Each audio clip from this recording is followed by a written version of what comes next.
son muchas más otras especies que son importantes en la alimentación mundial.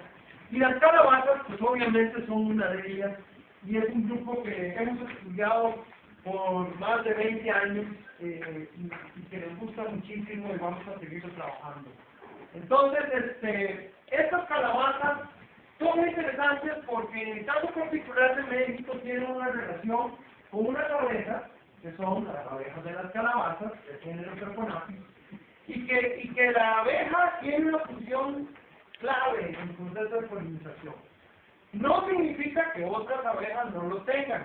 Ojo, eso es importante de ponerlo en contexto. Pero estas abejas en particular lo tienen.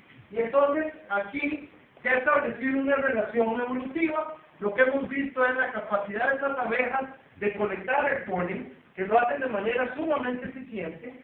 Y aquí nada más voy a mostrarles cómo las abejas, estas son observaciones muy detalladas que ha hecho Oliverio a lo largo del día, llegando a las flores de diferentes tipos de plantas.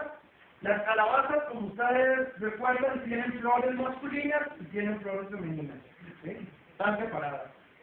Y obviamente las abejas tienen machos y tienen hembras, ¿sí? Entonces aquí representados en diferentes colores tenemos justamente eso, ¿no? Aquí tenemos la abeja Peponapis, hembra, aquí, en una flor femenina, ¿sí? Aquí tenemos a Peponapis, macho, en una flor femenina. Entonces vean qué interesante cómo Peponapis, hembra, va más a flores femeninas. ¿Sí? Peponapis, hembra, va más a flores femeninas. En este caso, Peponapis, hembra, ¿sí?, es la responsable de los hijos. Entonces, la madre responsable va por polen y va por néctar y se prepara a los hijos. Esa es justamente la respuesta que se está dando aquí. Ahora, Peponapis, exactamente, Peponapis hembra también va a flores femeninas, ¿sí? Pero ahí que colecta posiblemente solo néctar. Pero ahí la planta manejó la posibilidad de engañar a Peponapis para que mueva el polen, ¿sí? Ahora, Peponapis macho va también a flores masculinas, ¿sí?, pero en mucho menor grado, ¿sí? Las apis también cumplen una función en menor grado en las calabazas, pero sobre todo porque las abejas de calabazas llegan mucho antes. Entonces, claro, llegan y limpian las flores antes que lo que hacen las personas, ¿no? No es que apis no sea un polinizador, no, sí lo es. Yo creo que es un polinizador secundario, que es importante y cumple una función en estos casos, ¿no? Pero en estos casos tenemos entonces la importancia muy específica de abejas en la producción, ¿no? Ahora, ¿eso se da por qué? Bueno, porque hay condiciones naturales que permiten que las abejas de calabazas estén presentes, ¿no? Entonces, yo creo que es muy importante que veamos ahora sí las abejas incluso como un todo, ¿no? El Comité Apícola yo creo que tiene esa visión también, ¿no?, de tratar de ser inclusivo con diferentes grupos. Obviamente Apis mellifera pues tiene una importancia muy grande, ¿no?, para el país. Pero aquí nosotros podemos ver la contribución, en este caso sería el polen que llevan las abejas, ¿sí?, de diferentes especies que están visitando sobre todo calabazas, ¿sí? Y otra vez, Peponapis hembra pues carga muchísimo polen, Peponapis macho también, y Apis, vean qué interesante, aquí también está apareciendo el polen de las calabazas. Este polen es vital para el mantenimiento de las colmenas. Entonces, otra vez, podemos dar un suplemento de néctar y polen con calabazas para grupos importantes como la cabeza. Y bueno, esto es algo que no tengo que convencerlos a ustedes, que tiene que ver con la producción de calabazas en el estado de Jalisco, ¿sí? Las calabazas que serían dependientes de polinizadores, porque primero se cultivan muchas áreas en la región y la producción pues es realmente alta de calabazas para Jalisco, pero también no es para el país, ¿sí? Caso particular, entonces, esto lo va a platicar Oliverio, voy a pasar muy rápidamente. Esta es una iniciativa global para entender la salud de las abejas. Esto es parte de la colaboración que estamos haciendo con este grupo del CNTIRO de Australia, que es un grupo de investigación, uno de los grupos de investigación más fuertes del mundo. Y ellos han desarrollado algunas tecnologías interesantes, esto lo va a hablar Oliverio después, en el cual se le pone un chip a las abejas y ellas siguen volando muy contentas, pero podemos entonces tratar de entender el comportamiento específico de estas abejas al ir y regresar a las colmenas, también ver la longevidad de las mismas, ver si hay efectos externos que están afectándolas, como por ejemplo podrían ser los plaguicidas u otras enfermedades. Entonces aquí podríamos nosotros tener tenemos una identidad particular de cada abeja, es decir, ese chip se convirtió en el IFE de cada una de ellas, ¿no? Y con ese IFE, y ahora sí que haciendo un poco de alegoría al anuncio ese que busca al ciudadano en la casa y el ciudadano ya no vive ahí, eso no ocurre aquí. Aquí nosotros sí sabemos que la abeja lleva su IFE y llega a la colmena y se va, y si se va y no regresa es porque posiblemente se murió, la secuestraron, la mataron, ¿no? Entonces sí tenemos una idea clara de qué hacer con la abeja. Eso creo que es algo interesante de considerar, porque es muy importante que estamos trabajando con este grupo para que en algún momento tengamos una señal de lo que está pasando con estas abejas y ahora sí que nos mande una señal al celular y nos diga, oiga, se perdió Pedrito, hay que hacer algo, ¿no? Y creo que eso es algo también interesante de ver. Este es el tamaño de los chips, pueden verlo, bueno, esto sería como un peso, ¿no? Entonces son realmente pequeños, son bastante livianos. Y entonces en el sistema, eso lo va a hablar Oliverio también, lo que hacemos es esencialmente poner aquí un lector. Cuando Pedrito llega sabemos que entró, cuando Pedrito se va sabemos que se fue, pero entonces podemos saber cuánto estuvo Pedrito allá adentro trabajando y haciendo su chamba y cuánto se fue. También podemos tener análisis de horarios, etcétera, eso también lo va a platicar Oliverio, pero me pareció importante hacer un anuncio de eso. Y lo voy a mencionar ahorita, incluso algunas de las ideas que tenemos de implementar esto para análisis de poblaciones y cómo ligar esto a los componentes. La última parte tiene que ver esto con cambio climático, polinización y agricultura. Esto es algo interesante porque nosotros participamos en un informe del Instituto Nacional de Ecología para el quinto informe federal de cambio climático, y justamente nos preguntaron, bueno, ¿qué está pasando con los polinizadores? ¿Tienen ustedes alguna información?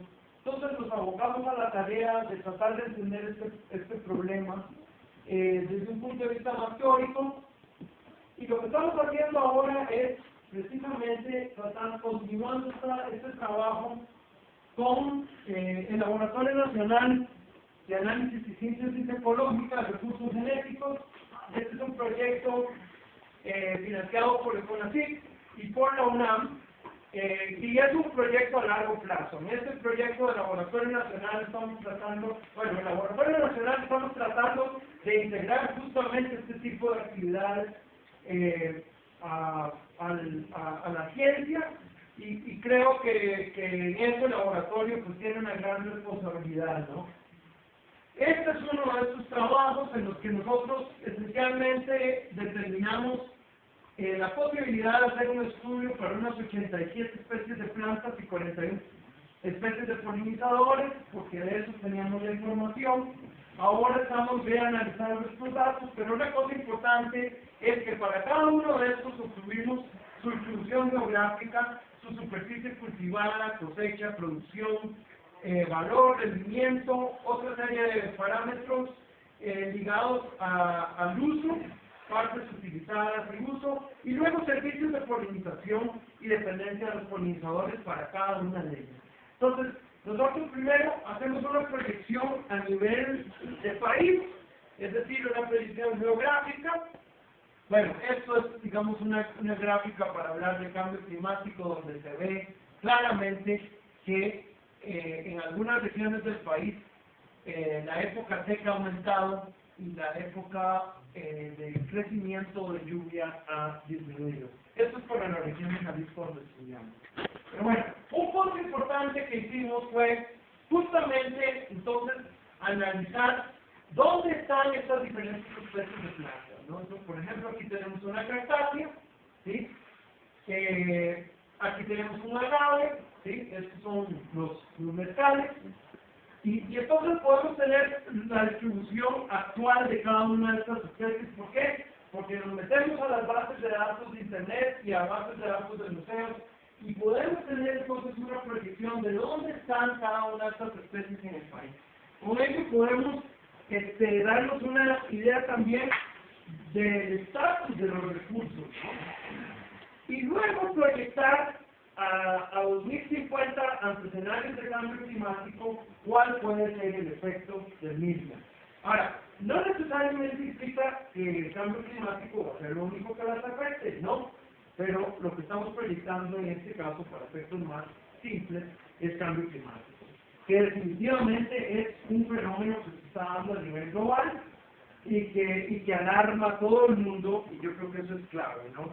Desde entonces, hicimos esto para todas las especies de plantas y polinizadores que les mencioné, y esta gráfica resume todas las especies en conjunto. Aquí pusimos las 87 especies dentro de México, ¿sí? Entonces, ahí van una sobre otra superpuestas. En verde oscuro van de 1 a 17 especies, sucesivamente hasta el rojo, que va de 69 a 87 especies. Entonces, estas son las especies estas útiles y cultivadas en México. Es interesante, estas regiones centrales de México son regiones donde se utilizan muchísimas especies.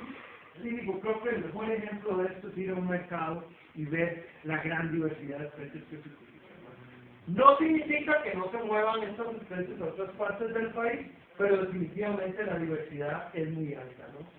En otras regiones, obviamente aquí en la región norte, ¿no? De Baja California Norte, Sonora, Chihuahua, Durango, Tamaulipas, el número de especies es menor, son zonas más desérticas, son zonas donde no vamos a tener tantas especies.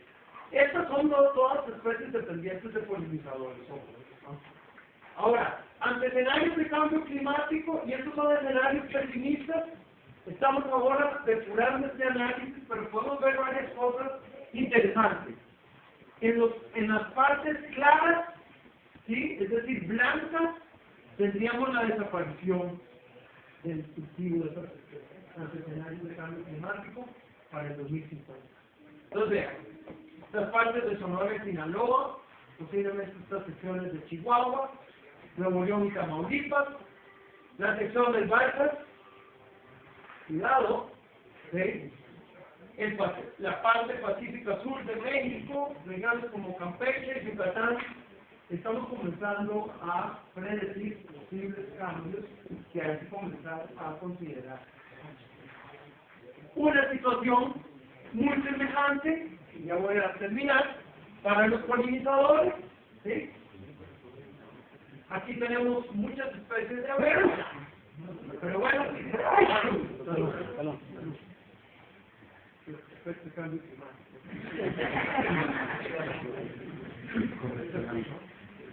Las enfermedades, ¿no?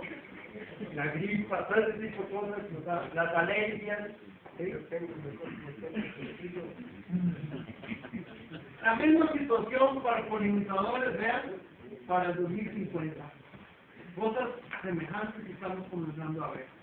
Entonces, es decir, y aquí no hemos considerado cambio de uso del suelo, ojo, ¿no? El cambio de uso del suelo yo creo que es una variable sumamente importante a considerar. ¿Por qué? porque el eliminar esos ambientes naturales va también a eliminar las fuentes de consumo. Cosa importante, bueno, esto es algo interesante, esto es un análisis de grupos funcionales de los cultivos, vean, la contribución de las abejas para la agricultura es clave. ¿Sí? Muy importante. Hay muchas otras especies que contribuyen, las moscas, parezcan o no, no todas las moscas son malas, pero las abejas definitivamente lo son. Ahora, vean qué interesante este asunto. Este es un análisis que hicimos de los cultivos más importantes de México, ¿sí? Dependientes de polinizadores, ojo. Y en este análisis hay un valor total, que sería el valor neto, y tenemos una parte azul y una parte blanca. La parte azul sería la que contribuye los polinizadores por valores teóricos. Esto es algo conservador, posiblemente tienda a aumentar cuando hagamos el análisis más específico. Pero vean qué interesante cómo, mira, ahí está la abeja.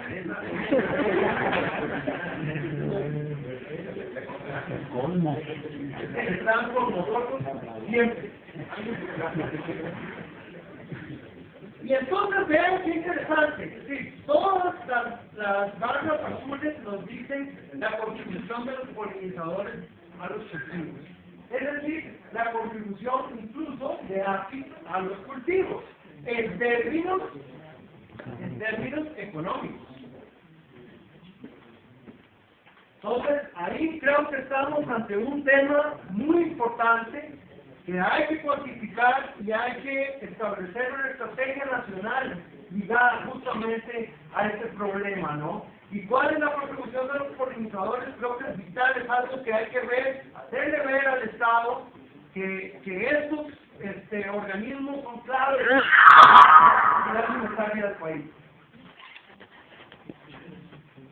Otra cosa importante, bueno, esto es por familias de plantas, pero lo voy a presentar ahora por grupos, por especies particulares. Esta es una proyección de cambio climático de los 20 cultivos más importantes. Aquí sí incluimos algunos otros que no son dependientes de polinizadores, como el maíz y la caña de azúcar, que serían polinizados por viento, pero el resto son polinizados por